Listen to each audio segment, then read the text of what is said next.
My name is Kyle Black. When I was in 5th grade, a new kid transferred to my class. One day, a trio of bullies started picking on the new girl, Ava West.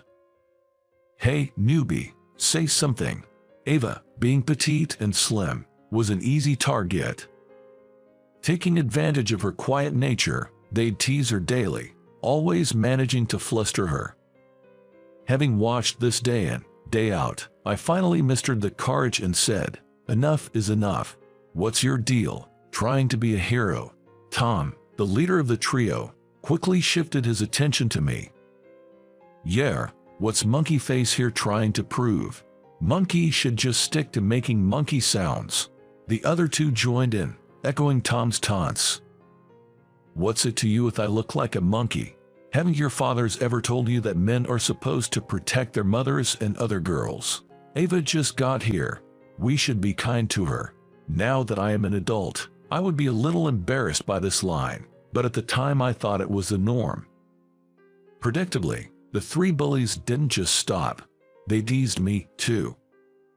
But their words never bothered me, because I deeply admired my father. My father was a big, strong man, but in front of me, he would stroke my head while squinting his eyes as if they were about to melt away. He worked in construction. As a kid, I often visited his work sites with my mom, bringing him lunch. I've seen him lifting heavy things with such ease multiple times.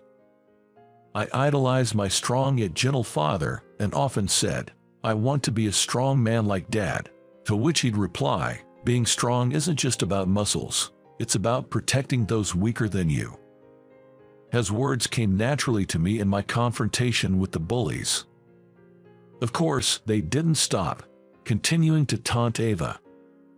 I couldn't stand seeing Ava, always on the brink of tears, so I started accompanying her to and from school. She was a woman of few words, often nodding or shaking her head in response. She always looked down and pressed her lips tightly together, making it hard for her to fit in with the more outgoing girls. But Ava was genuine, and I enjoyed her company. We became closer over that year and the next, but in middle school, we went to different schools. Ava moved to the neighboring state due to her father's job. "I'll write you letters," she promised. How happy I was when Ava told me that. And true to her word, we exchanged letters. Looking back, it was quite a youthful period. Exchanging letters with a girl during the height of adolescence. To be honest, Ava was the only girl I was ever close to. One day, 13 years after graduation, I received a notice for a reunion under the title, "Let's have a reunion now that we are about twice our age since graduation." The quirky theme made me chuckle, and I decided to attend. At the venue, I was thrilled to see familiar faces. As I chatted with old friends, I noticed a group in flashy suits. Looking a little further away, I see a group of people wearing fancy suits. It was the trio of bullies. The most eye-catching of them was Tom. As I laughed at his flirtatious appearance, Tom hasn't changed either. Feeling nostalgic inside, I locked eyes with Tom. "Hey, you're Kyle, right? You haven't changed a bit." Tom, with his buddies, approached me, laughing. I can easily tell it's Kyle, with his red face and monkey. The way he is in a groove hasn't changed since elementary school. The banter went on with them reminiscing about my monkey face. While it was a fun reunion with the trio, it seems I made a mistake in making eye contact at that moment. That trio seemed to be bragging to everyone about which universities they had attended. Now, I wasn't embarrassed or anything. I just thought that amidst their discussions of which university was better or worse, I'd definitely be the odd one out. "So, Kyle, which university did you go to?" I had tried to stay out of it, but I knew this question was coming. I honestly replied that I started working right after high school. "What? There are guys these days who don't go to college. Tom exclaimed in surprise and announced to everyone, "This guy didn't go to college. I'd like to believe he was just being his old playful self." I heard some chuckles. From what I gathered, most of the group had attended college. Tom himself had graduated from a fairly well-known university. Man, with that face and no college degree, life must be tough. Tom joked. "Hey, my face has nothing to do with it," I quickly retorted. But Tom continued, looking somewhat concerned. "Without a degree, you probably can't find a good job, and your pay must be low." I replied honestly, "It's not like that, really." Though it might have come off as defensive. Some folks expressed sympathy, others teased. I wasn't struggling by any means. Anyway, I just said thank you to end the conversation. As the reunion ended, we headed outside. "Hey everyone, how about some karaoke for the after party?" Tom enthusiastically called out. A few wanted to head home, and the ladies decided to have their own after party. In the end, only the guys were left. Tom is disappointed that the girls didn't stay, but then he says he will take them to a nearby bar that Tom frequents. As I check my watch, deciding whether to join or not, Tom encouraged, "Come on, Kyle, join us." I thought, why not? It's not often I get to catch up with these guys. With a note that I might head home early, I followed the group to the bar. Tom's favorite bar had an international vibe, with waitress and customers from various countries. As we walked in, everyone was in awe, exclaiming, "Wow, this place is cool." After Tom conversed with the waitress, he was led to a large table in the back of the bar. Tom had pre-booked a large table in the back. Everyone was excited to see a bar that they had never been to before. The rumor that Tom had a thing for foreign women. That is why he often comes to this bar. "This is Michelle." Tom introduced the waitress who came to our table. "Oh my, Tom, how many girls do you say mine about?" Michelle's fluent retort made everyone laugh. The bar was lively, with music playing. We could chat with the waitress, mingle with other customers, or just enjoy ourselves as a group. Everyone seemed to be having a blast. After a while, a stunning blonde woman entered the bar. With long blonde hair, revealing clothes, and a beautifully styled woman, Tom couldn't help but let out an "oh." Following Tom's gaze, we all turned to look. She looked around, and when our eyes met, she gave a slight wave and a smile. I immediately stood up, intending to leave, and said, "Well then." "Oh damn," she waved at me. Tom interrupted, clearly excited. Everyone around me cheered. "Well, then," looking at me, Tom said, "Perfect timing. Kyle, why don't you go and pick her up?" I was taken aback. "What?" Tom looks thrilled. With a gleeful expression, Tom suggested, "Let's play a game. Let's see if Kyle can hit on her speaking French." Everyone joined in the excitement. It all happened so fast, and I was completely caught off guard, but everyone seemed to be having fun, so I went along with it. The others started adding rules, like whoever thought I'd fail would cover my drinks. As they discussed, they doubted my looks and French skills. "That's not even a game." Laughter erupted, but they said it seemed fun, so I should go for it.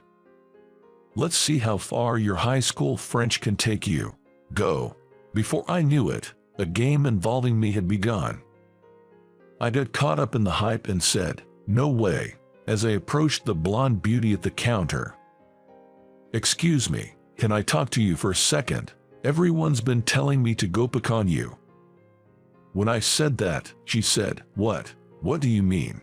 Then she was so surprised that she started to laugh. She glanced at everyone seated and then looked at me with a mischievous smile. "Oh, I see what's going on. Sure." As I walked with her to everyone's table, they all said, "No way." They rolled my eyes and were amazed that I could communicate in French. "Good evening. "You called me over," she asks everyone in French, but they must have been stunned by her breathtaking beauty. All anyone could say was, "Well." But only Tom seemed delighted, saying, "She looks even cuter up close." "Thanks, Kyle. Oh, come here, baby." Seems like that's Tom's usual pickup line, as he spread his arms wide, beckoning her over. She laughed out loud. As she took her time getting to him, Tom reached out to grab her hand. "Why would I come to you? Don't get the wrong idea." When she said this, everyone looked at her with an "what" look and became quiet. That's because the words she uttered were in fluent English. "You're Tom, right? That's George next to you, and Tyler over there. I recognized all three of you right away." She mentioned only those three names in the room, but given her fluent English and her ability to name them, everyone seemed to be in shock. Seeing everyone's reaction, she locked eyes and burst into laughter. "Sorry, everyone, but don't you remember? It's Ava West." When I said that, everyone was silent for a moment, then exclaimed in unison, "No way. Are you that Ava?" Amid the surprise, Ava smirked. "No, darling. It's Ava Black now." Hearing that, everyone blinked in astonishment, falling silent again for a few moments. Then, a collective "what" echoed throughout the room, drawing the attention of other customers.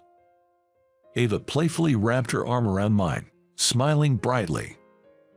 Actually, Ava couldn't make it to the reunion because of work, but she finished up and came to pick me up. I tried explaining to everyone, but they seemed lost.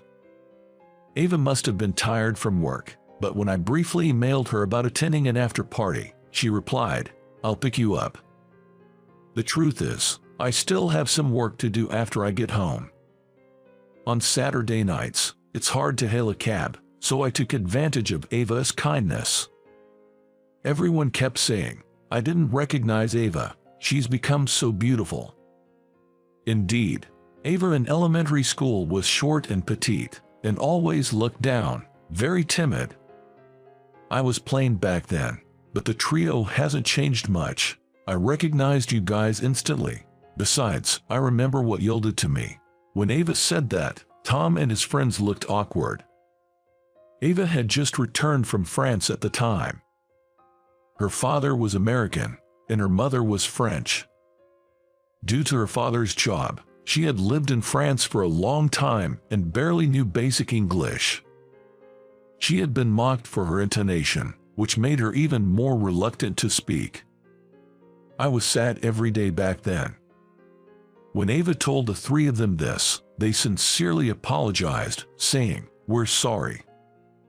But thanks to you guys, I was so frustrated not knowing English that I studied a lot. Now, as you can see, I'm fluent. You apologized, so I forgive you." When Ava smiled and said that, Tom and everyone else broke into smiles too. "Hold on a second, did someone just say Ava Black? Does that mean?" Tom suddenly became serious, looking at everyone's faces. "The two of you are married?" "No way, that's obviously a joke." "Come on, it's obvious you two are Beauty and the Beast." Everyone was saying they couldn't believe it, but at the mention of Beast, there was a burst of laughter. Then, Ava casually remarked, "What? I think my darling is the most handsome man in the world." Everyone was holding their stomachs and laughing, saying, "What are you talking about? And there must be some mistake. Come on, there are popular guys who look like monkeys. Look at some celebrities, actors, and such." When I threw in that comment, everyone started laughing even harder, gasping for breath. Give me a break. Even if I look like a monkey, it's not the same thing. I meant it seriously, but it seemed to hit everyone's funny bone. What everyone was curious about next was how Ava and I got to the point of marriage. Ava had moved out of state when she started middle school,